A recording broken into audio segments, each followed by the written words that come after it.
الرجيم بسم الله الرحمن الرحيم ألا إن أولياء الله لا خوف عليهم ولا هم يحزنون صدق الله العظيم إن الله وملائكته يصلون على النبي يا أيها الذين آمنوا صلوا عليه وسلموا تسليما محبت سے پڑھیے گا الصلاۃ والسلام علیک یا سیدی یا رسول اللہ وعلى آلك وأصحابك يا حبيب الله الصلاة والسلام عليك يا سيدي يا رسول الله وعلى آلك وأصحابك يا رحمة للعالمين الصلاة والسلام عليك يا راحة العاشقين وعلى آلك وأصحابك يا جد حسن والحسين يا جد حسن والحسين يا جد حسن والحسين مولانا ومولا الثقلين. سامعین محترم، بڑی 11ویں شریف کا مہینہ ہے، ربیع الثانی کا مہینہ ہے ماشاءاللہ سے، اور جو محافل ہیں ان میں حضور سیدنا غوث الورا غوث العظم سیدنا شیخ عبد القادر جیلانی سرکار رحمۃ اللہ علیہ کی جو شانیں ہیں ماشاءاللہ سے وہ بیان کی جا رہی ہیں. سامعین محترم، آج کل کے بچوں کو بھی یہ بتانا بڑا ضروری ہے. جو یہاں پر بھی ماشاءاللہ سے ہمارے ادارے میں جو بھی ماشاءاللہ سے بچے بچیاں خواتین اور مرد حضرات جو ساتھی بھائی بہنیں سب سن رہے ہیں ان کے لیے بھی، اور جو یوٹیوب کے ذریعے یہ جو ویڈیو بن رہی ہے اس کے ذریعے جو سماعت کر رہے ہیں ان سب کے لیے بہت زیادہ ضروری ہے کہ ہمارے بچے یہ ہمارے اسلامک ہیرو ہیں اصل میں، تو ان جو ہیروز ہیں ان کے بارے میں جاننا ہم سب کے لیے، ہمارے بچوں کے لیے، بڑوں کے لیے، سب کے لیے جاننا بڑا ضروری ہے. یہ وہ ہیرو ہیں جو اصل لائف کے ہیرو، اصل زندگی کے ہیرو ہیں، جنہوں نے لوگوں کی زندگیوں میں نہ صرف انقلاب برپا کر دیا بلکہ ان کو سچا مسلمان بنایا اور سچا کھرا عاشق رسول صلی اللہ علیہ وسلم بنا دیا. اور صرف چند لوگوں کو نہیں بلکہ سینکڑوں ہزاروں لوگوں نے، لاکھوں لوگوں نے ان کی وعظ و نصیحت، ان کے بیانات، ان کی تقاریر اور ان کی بارگاہ میں بیٹھ کر سن کر جو ہے وہ دلوں کا اور روحوں کا سکون جو ہے وہ حاصل کیا. سامعین محترم، حضرت سیدنا شیخ عبد القادر جیلانی رحمۃ اللہ علیہ وہ ہستی ہیں کہ آپ نے شروع کی جو تعلیم تھی وہ اپنے والدین سے حاصل کی. جیسے ہم نے پچھلے لیکچر میں بتایا تھا کہ آپ کے والدین، والد اور والدہ دونوں ہی اپنے وقت کے بہت ماشاءاللہ سے نیک اور پارسا، پرہیزگار اور تقوی والے تھے اور پڑھے لکھے تھے، جاہل نہیں تھے، پڑھے لکھے تھے، عالم تھے، فاضل تھے. ماشاءاللہ سے قرآن پاک کی تفسیر، علم الفقہ، علم الحدیث جاننے والے تھے. نہ صرف بلکہ آگے بھی برملا آپ کے جو والد تھے نا، ان کو جنگی دوست کہا جاتا ہے کہ وہ برملا امر بالمعروف و نہی عن المنکر کے حوالے سے کوئی بات کرنی ہوتی تھی وہ ذرا بھی ہچکچاتے نہیں تھے اور اللہ کے دین کو کھل کر بیان فرماتے تھے. سیدنا شیخ عبد القادر جیلانی رحمۃ اللہ علیہ بڑا پیارا واقعہ ہے جو آپ سب نے سنا ہے کہ کیسے ان کی والدہ نے جو ان کو بغداد شریف ماشاءاللہ سے بھیجا اور آپ نے جھوٹ نہیں بولا. اس نے کہا نا کہ بھائی ڈاکو نے، آپ نے کافرے کو ڈاکو پڑ گئے تو انہوں نے کہا جناب صاحب کدھر ہے؟ تو آپ نے فرمایا کہ بھی میرے پاس ہے دینار. تو انہوں نے کہا جی آپ جھوٹ بھی بول سکتے تھے، تو آپ کی والدہ تو یہاں پہ نہیں ہے. تو انہوں نے کہا جی میری والدہ نے فرمایا کہ سچ بولنا ہے، جھوٹ نہیں بولنا. تو فرمایا کہ والدہ تو نہیں دیکھ رہی. فرمایا میرا اللہ تو دیکھ رہا ہے نا. تو اس جو ڈاکو تھے وہ دیکھیں یہ تربیت کا نتیجہ نا کہ ماں باپ نے سچ بولنا سکھایا اور انہوں نے اتنی مشکل وقت میں بھی سچ کو تھامے رکھا. سچ کو اپنانا، تسلیم کرنا، اس کو بولنا، یہ اہل تقوی کی نشانی ہے، اللہ والوں کی نشانیاں ہیں. یہ رزق حلال کو ظاہر کرتا ہے کیونکہ ماں باپ نے اس کو رزق حلال کھلایا. تو سچ بولا تو سچ کی بھی بڑی اپنی برکتیں ہوتی ہیں، سچ کی اپنی رحمتیں ہوتی ہیں، اپنی عطائیں ہوتی ہیں.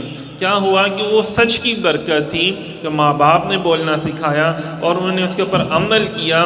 تو عمل کرنے سے کیا ہوا کہ اس کے دل میں، اس ڈاکو کے دل میں یہ بات آ گئی، یار یہ دیکھو اس بچے کو اس کی ماں نہیں دیکھ رہی، تو پھر بھی یہ سچ بول رہا ہے، اور ہم کتنے عرصے سے گناہ کر رہے ہیں، حالانکہ ہمارا رب ہمیں دیکھتا چلا جا رہا ہے، مطلب ہمارے سارے کھاتے اس رب کی بارگاہ میں لکھتے چلے جا رہے ہیں۔ تو وہ تائب ہوئے اور توبہ استغفار کی، اور دوبارہ سے جو تھا انہوں نے کلمہ پڑھا، اور انہوں نے مسلمان ہوئے۔ تو دیکھیں سچ کی برکتیں کتنی ہوتی ہیں۔ تو جہاں پہ سچے لوگ جاتے ہیں نا، تو وہاں پہ ویسی اللہ تعالیٰ برکتیں، رحمتیں نازل فرمانا شروع کر دیتا ہے۔ جو لوگ کہتے ہیں نا کہ نہیں یار جھوٹ بولنے سے کام ہوتا ہے، جھوٹ بولنے سے کام بگڑتے ہیں، سنورتے نہیں۔ تو اسی طرح دیکھیں حضور غوث اعظم سرکار رحمۃ اللہ علیہ نے پھر وہاں پہ جا کے باقاعدہ 20 سال باقاعدہ تعلیم، دین کی تعلیم حاصل کی، دور دور جا کر جہاں جہاں ان کو علماء اکرام ملتے تھے، اللہ والے ملتے تھے، وہ ان کی بارگاہ میں، ان کی مجلسوں میں جاتے تھے، ان سے علم الفقہ حاصل کرتے تھے، علم الحدیث حاصل کرتے تھے۔ آپ وہ ہستی ہیں کہ آپ نے 26 سال کی عمر میں فتویٰ دینا شروع کر دیا۔ آپ نے 26 سال، بہت چھوٹی سی عمر ہوتی ہے، جب بہت بڑی عمر ہو جاتی ہے نا، تو 50 سال 60 سال تب لوگ فتویٰ دیتے ہیں، یا بہت بڑے علماء کرام یا کسی بہت بڑے ادارے کی طرف سے آپ کو سند مل جائے کہ ہاں ریٹن فارم میں کہ اب آپ سند آپ کے پاس ہے، آپ فتویٰ جاری کر سکتے ہیں۔ فتویٰ کیا ہوتا ہے؟ قانون ہے، اتھارٹی ہوتا ہے ایک نا، جیسے آج اگر ہم جائیں تو جج جو ہوتا ہے عدالت میں، جج جو ہوتا ہے وہ قاضی، پہلے وقت میں قاضی کہتے تھے، آج جج کہتے ہیں، تو وہ جو چیز کہہ دیتا ہے کہ یہ قانون ہے تو وہی قانون ہوتا ہے، یہ سزا اس کو ملے گی یا اس کو آزادی ملے گی، تو تب ہی وہ معاملات ہوتے ہیں۔ اسی طرح اسلامک حوالے سے جو مفتی صاحب ہوتے ہیں، جن کا بہت بڑا درجہ ہوتا ہے علمی حوالے سے، وہی تمام پہلوؤں کو دیکھ کر جو بات جاری کرتے ہیں، جو حکم جاری کرتے ہیں اللہ اور اس کے رسول کے احکامات کے مطابق، اسی کو ہی فتویٰ کہا جاتا ہے۔ صحیح ہے نا؟ مطلب سمجھ لیں کہ ایک حکم ہے جو اللہ اور اس کے رسول کا، اگر ہم اس سے روگردانی کریں گے تو پھر ہم نافرمانوں میں لکھے جائیں گے۔ تو بڑے بڑے مسئلے مسائل آپ کے پاس آتے تھے اور آپ ان کا بڑی آسانی سے اس کا حل نکال کے لوگوں کو دے دیتے تھے۔ اب دیکھیں جتنے بھی اللہ کے ولی ہوئے ہیں، لوگ کہتے ہیں کہ جی صوفیاء کلندر، یہ ولی جو ہوتے ہیں جاہل ہوتے ہیں، ان پڑھ ہوتے ہیں، ان کو کسی بات کا علم نہیں ہوتا، حالانکہ یہ سراسر بہتان ہے، سراسر غلط بات ہے۔ اللہ کے جو ولی ہوتے ہیں وہ ولی ہی تب بنتا ہے جب وہ صاحب علم ہوتا ہے، جب وہ قرآن کو ظاہر اور اس کے باطن کا بھی جب مطالعہ کرتا ہے اور اس کے قلب میں جاری ہوتا ہے نا باطنی علوم بھی قرآن کے، تو تب ہی وہ بندہ ولی کامل بن سکتا ہے، ادروائز وہ ولی کامل بن ہی نہیں سکتا۔ تو کیا ہوا کہ ملک کے جو بڑے بڑے علماء تھے اس علاقے کے، اس شہر کے، وہ سارے اکٹھے ہو گئے۔ انہوں نے کہا یار یہ کون سا بندہ ہے؟ لوگ تو ہمارے پاس آتے تھے، ہم بڑے امیر کبیر ہیں، ہمارے پاس بڑی بڑی مساجد اور مدارس ہیں، تو لوگ کل کا لڑکا ہے اس کے پاس چلے گئے ہیں جناب صاحب پوچھنے کے لیے فتوے وغیرہ، تو ہمارے پاس کیوں نہیں آ رہے؟ تو لوگ بڑے پریشان ہوئے نا، ان سب نے بادشاہ کے پاس گئے۔ دیکھیں شروع سے ایسا ہی رہا ہے کہ جہاں جہاں اہل حق ہوئے ہیں نا، وہاں وہاں ان کے مخالفین بھی بہت زیادہ ہوئے ہیں۔ ولایت نبوت کے صدقے سے عطا ہوتی ہے، تو نبوت کی مخالفتیں ہوئی ہیں تو ولایت کی بھی ضرور مخالفتیں ہوتی ہیں۔ تو کیا ہوا جب مخالفت ہوئی، سب لوگ نے کہا کہ جناب ایسے ہیں، ان کو تو کسی نے سند نہیں دی، تو وہ کیوں فتویٰ دیتے ہیں؟ تو حالانکہ آپ نے جن علماء سے علم حاصل کیا تھا وہ علماء بھی علماء ربانی تھے، علماء ربانی تھے کہ جو قرآن کے ظاہری علوم کے ساتھ باطنی علوم کو بھی جانتے تھے۔ تو وہاں پہ انہوں نے جب دیکھا کہ بھئی عبد القادر نے اتنا علم حاصل کر لی ہے اور اب یہ فتویٰ دے سکتے ہیں، اس علم کی معراج کو پہنچ گئے ہیں، تو پھر انہوں نے ان کو حکم جاری فرما دیا۔ لیکن ظاہری علماء یہ جانتے تھے کہ بھئی کسی جگہ کی ڈگری ہونا بڑا لازم ہے، جیسے آج کل بھی لوگ ہوتے ہیں نا بڑا ڈگری کر رہے ہوتے ہیں، اور اسی طرح انہوں نے بھی ایسے کیا۔ تو خیر انہوں نے مجمع اکٹھا کیا اور حضور غوث پاک رضی اللہ تعالیٰ عنہ کو بلایا۔ ابھی آپ دیکھیں چھوٹی سی عمر ہے، 26 سال کی عمر ہے صرف۔ تو آپ جب تشریف لے کر آئیں تو آپ ان کو سلام کر کے بیٹھ گئے۔ آپ نے فرمایا کہ بھئی میں تو اس قابل نہیں ہوں، لیکن آپ نے مجھے بلایا ہے، تو اب آپ بیان فرمائیں، جو بھی سوال پوچھیں گے تو میں اس کا جواب انشاءاللہ تعالیٰ اللہ کی عطا سے دوں گا آپ کو۔ تو آپ بیٹھ گئے، بس ایک نظر نگاہ کی سب کی طرف دیکھا ایک مرتبہ اور سر جھکا کے بیٹھ گئے۔ کچھ دیر بعد کچھ دیر گزر گئی، کسی نے سوال نہیں کیا، آپ نے اپنا سر مبارک اٹھایا اور پوچھا کہ میں آپ کے سوالوں کا منتظر ہوں۔ تو وہ سارے خاموش تھے۔ تو تو آپ نے فرمایا میں کافی دیر آپ کے پاس بیٹھا ہوں اور آپ سوال نہیں کر رہے، اگر آپ نے سوال نہیں پوچھنا تو مجھے اجازت دیجیے میں چلا جاتا ہوں۔ سامعین محترم، ہوا کیا تھا کہ جب آپ نے اپنی نگاہ اٹھا کے سب کی طرف دیکھا اور نگاہ جھکا کر بیٹھ گئے، تو وہ جو نگاہ اٹھائی تھی وہ کیا ہوا کہ وہ سب کے سب آپ کی کہتے ہیں نا چھاپ تلک سب چھین لی رہے منہ سے نینا ملائی کے۔ تو وہ جو علمی غرور تھا، وہ تکبرانہ انداز تھا، وہ جو اس کی وجہ سے تو وہ کیا ہوا کہ ان کی نگاہ کی وجہ سے وہ سارا کا سارا علم ان کے ذہنوں سے بالکل معاف ہو گیا کہ وہ بھول گئے کہ وہ کیا سوال کرنے آئے تھے۔ یہ تو بڑی دور کی بات ہے، وہ اپنا علم تک بھول گئے۔ انہوں نے کہا کہ حضور ہم نے اتنا علم حاصل کیا، اتنے معاملات، لیکن جب آپ کی بارگاہ میں حاضر ہوئے، آپ نے نگاہ اٹھا کے دیکھا تو سارا علم ہی ختم ہو گیا، تو آپ ہمارا علم تو ہمیں دیتے جائیں واپس۔ تو آپ نے فرمایا وہ علم اور تھا، آؤ میں تمہیں کوئی اور علم عطا کرتا ہوں۔ وہ جب سرکار نے جو علم عطا فرمایا، پھر بعد میں انہی علماء میں سے بڑے بڑے اولیاء بھی بنے، صوفی بھی بنے اور قلندر بھی بنے، اور انہوں نے مختلف جگہوں پہ جا کے دین اسلام کو پھیلایا بھی۔ سامعین محترم، حضور غوث اعظم رضی اللہ تعالیٰ عنہ وہ ہستی ہیں، دیکھیں بزرگی ایسے نہیں مل جاتی، درویشی ایسے نہیں مل جاتی۔ پہلے آپ نے دیکھیں ظاہری علوم حاصل کیے کوئی 20 سال لگا کے، اس کے بعد پھر آپ نے 23 سال نبی پاک صلی اللہ علیہ وسلم کی مکے کی زندگی اور مدینہ پاک کی زندگی کو ٹوٹل کریں نا تو وہ 23 سال بنتے ہیں۔ 23 سال آپ نے ریاضت و مجاہدہ کی ہے، اتنی ریاضت مجاہدے جنگلات میں جا کے، راتوں کو جا کے، کتنے سال آپ نے 40 سال تقریباً آپ نے عشاء کے وضو سے فجر کی نمازیں جو ہیں وہ اپنے ادا کی۔ اس کا مطلب ہے کہ ساری رات پڑھائی کرتے رہتے تھے، ساری رات اللہ کے حضور رکوع سجود اور قیام کرتے تھے، قرآن کی تلاوت کیا کرتے تھے ماشاءاللہ سے۔ تو دیکھیے یہ منازل جو ہیں وہ ایسے نہیں مل جاتی، ایسے ہی ہے نا آج ہم کہتے ہیں ہم 2 دن نماز پڑھیں، 2-4 دن کوئی پڑھائی کریں تو ہمارے علم کھل جائے، ایسا نہیں ہوتا۔ پھر اس کے بعد آپ نے علماء کرام کی بارگاہ میں بھی بیٹھے اور اللہ والوں کی بارگاہ میں بھی بیٹھ کے سلوک اور معرفت اور حقیقت کی جو منازل ہیں وہ آپ نے طے کی۔ اور پھر جب اللہ رب العزت نے خاص اپنا لطف و کرم عطا فرما دیا تو پھر خود نبی محترم حضرت محمد مصطفیٰ صلی اللہ علیہ وسلم آپ سرکار تشریف لے آئے۔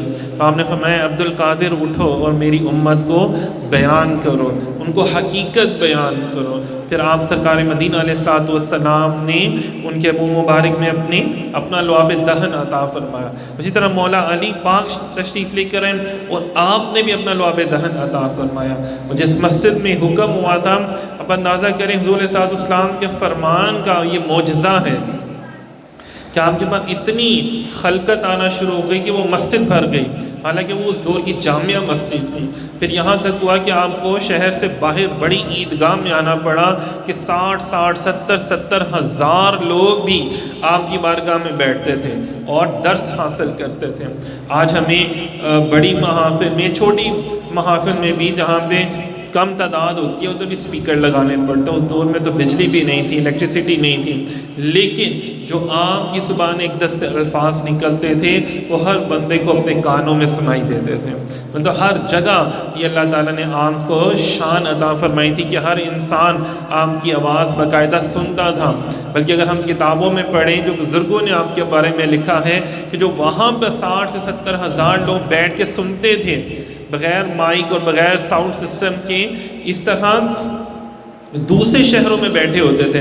تو جب سرکار مجلس کا آغاز کرتے تھے تو وہ لوگ اپنے اپنے علاقوں میں، اپنے اپنے گھروں میں، مساجد میں وہ کیا کرتے تھے، حلقہ بنا کے بیٹھ جاتے تھے اور وہاں سے سرکار کی آواز ان کے کانوں میں آ رہی ہوتی تھی اور وہ لکھتے بھی تھے۔ بعد میں جب حضور کی بارگاہ میں آتے تھے تو جب دیکھتے تھے تو سیم وہی باتیں جو حضور نے اس دن بیان فرمائی تھی وہ انہوں نے لکھی ہوئی تھی، حالانکہ وہ آپ کی مجلس میں بھی نہیں بیٹھے تھے۔ تو مطلب ایسا اللہ رب العزت نے آپ کو شان عطا فرمائی کہ آپ کی محفل میں 400 لوگ جو ہر وقت بیٹھ کے آپ جو بیان فرماتے تھے اس کو لکھا کرتے تھے۔ آپ نے بغداد شریف کی جامع مسجد میں بعد میں جس کو مدرسہ قادریہ بنایا گیا 40 سال درس دیا، 40 سال وہاں پہ قرآن و حدیث اور فقہ کا درس دیا۔ جو آج لوگ کہتے ہیں نا کہ نہیں یار روحانیت میں یہ نہیں ہے، روحانیت میں صرف یہ ہے کہ دم درود کرنا اور ذکر اذکار کرنا، مراقبہ کرنا، یہ درس دینا یہ مولویوں کا کام ہے، ایسا نہیں ہے۔ مولوی تو دیکھیں نا، شیخ عبد القادر جیلانی مولوی تھے، ایسے مولوی کہ مولا سے ملا دیتے تھے، ان کی بارگاہ میں جو بیٹھتا تھا، جو درس حاصل کرتا تھا، وہ بھی مولا سے، اللہ سے ملاقات اس کی ہو جاتی تھی۔ اللہ سے ملاقات کا مطلب کیا ہے کہ اس کا باطن روشن ہو جاتا تھا۔ آپ کی مجلس میں کتنے لوگوں کو نبی پاک صلی اللہ علیہ وسلم کا دیدار عطا ہو جاتا تھا، اور کتنے فاسق، فاجر، جھوٹے، ڈاکو، زانی لوگ، شرابی لوگ آپ کی بارگاہ میں آ کے توبہ استغفار کیا کرتے تھے۔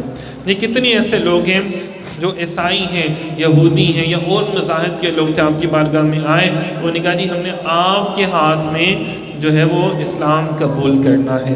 سامعین محترم، یہ اللہ والوں کی نشانی ہوتی ہے کہ جب وہ کچھ بن جاتے ہیں تو پھر وہ عوام الناس کے لیے دریائے رحمت کی طرح، مطلب جسے کہتے ہیں نا بہنا شروع ہو جانا، اور وہ لوگ آتے ہیں ان کی بارگاہ میں علم حاصل کرتے ہیں، اپنے ظاہر کو بھی سنوارتے ہیں اور اپنے باطن کو بھی سنوارتے ہیں۔ حضور غوث اعظم سرکار رحمۃ اللہ علیہ جیسے اولیاء اللہ ہوتے ہیں نا، ان کو مختلف انداز میں اللہ پاک فیض روحانی عطا کرتا ہے، کسی کو تلوار کے ساتھ، کسی کو علم کتاب کے ساتھ، کسی کو کسی انداز میں، تو کسی کو جیسے اسی طرح ہر ولی کو مقام اللہ پاک عطا کرتا ہے، کسی کو حضرت عیسیٰ علیہ السلام جیسا مقام، مطلب ان کی کیا کہہ سکتے ہیں، ان کے رنگ، ان کا رنگ سمجھ لیں، ان کے رنگ میں سے کچھ حصہ اللہ پاک عطا فرما دیتے ہیں، کسی کو حضرت ابراہیم علیہ السلام کا رنگ عطا فرما دیتے ہیں، کسی کو اللہ تعالیٰ حضرت سلیمان علیہ السلام کا، داؤد علیہ السلام کا، یوسف علیہ السلام کا۔ لیکن جو حضرت غوث اعظم سرکار رحمۃ اللہ علیہ کو اللہ نے رنگ عطا فرمایا، جو ولایت عطا فرمائی، وہ کیا تھا؟ وہ نبی پاک صلی اللہ علیہ وسلم کا خاص رنگ اللہ پاک کو عطا فرمایا تھا۔ فرمایا کہ اللہ تعالیٰ نے مجھے قدم مصطفیٰ پر ولایت عطا فرمائی ہے۔ قدم مصطفیٰ پر ولایت عطا کرنے کا مقصد کیا ہے؟ کیا مطلب تھا اس کا؟ کہ آپ فنا پر رسول ہو چکے تھے نبی پاک صلی اللہ علیہ وسلم کی ذات میں۔ اب دیکھیں حضور علیہ الصلوۃ والسلام نے بھی دین اسلام کو پھیلایا، اور آپ نے حضور کی سنت کو ادا کرتے ہوئے دین اسلام کو پھیلایا۔ اسی طرح نبی کریم علیہ الصلوۃ والسلام نے جہاد بھی فرمائے، غزوات بھی ہوئے۔ تو اسی طرح جتنے اولیاء اللہ ہوئے ہیں، میں نے آیت پڑھی نا، الا ان اولیاء اللہ لا خوف، کہ اللہ کے ولیوں کو کوئی خوف اور ڈر نہیں ہوتا۔ تو یہ دیکھو نا، نہیں ہوتا، وہ بغیر کسی خوف اور ڈر کے حق اور سچ بات کو بیان کرتے ہیں۔ جیسے آج دیکھیں سلطان صلاح الدین ایوبی رحمۃ اللہ علیہ کو سب یاد کر رہے ہیں نا، کہ بیت المقدس پر حملہ ہو رہا ہے، یہ جناب فلسطین کو آزاد کرنا ہے، تو صلاح الدین ایوبی رحمۃ اللہ علیہ نے حملہ کیا اور اس کو آزاد کروایا۔ آپ کو پتہ ان کی فوج میں آدھے سے زیادہ جو لوگ تھے وہ سیدنا شیخ عبد القادر جیلانی رحمۃ اللہ علیہ کے مدرسہ قادریہ سے پڑھے ہوئے تھے۔ کیوں؟ کہ جہاں پہ سرکار غوث اعظم سرکار نبی کی علیہ السلام کی سنت ادا فرماتے تھے نا قرآن پڑھانے کی، تو وہاں پر آپ حضور کی یہ سنت بھی ادا کرتے تھے، جہاد سکھانے کی۔ تو آپ کے مدرسے میں باقاعدہ تلوار چلانا، تیر چلانا، گھوڑ اندازی کرنا، پہلوانی کرنا، ساری چیزیں سکھائی جاتی تھیں، کہ تاکہ اگر کوئی مفتی بھی بنے تو ساتھ وہ ایک مجاہد اسلام بھی ہوں۔ جب کبھی مشکل وقت آئے تو وہ یہ نہ ہو کہ بیٹھا اور اس کے ہاتھ میں صرف کتاب ہو، نہیں، بلکہ وہ مسلمانوں کو تلوار کے زور سے بچا بھی سکے، تلوار کی طاقت سے۔ یہی وجہ ہے کہ جب بڑے بڑے سلاطین جنگیں انہوں نے کی عیسائیوں اور کافروں کے خلاف، تو ان کی فوج میں آدھے سے زیادہ جو ہوتے تھے وہ لوگ مدرسہ قادریہ سے پڑھے ہوئے لوگ ہوتے تھے۔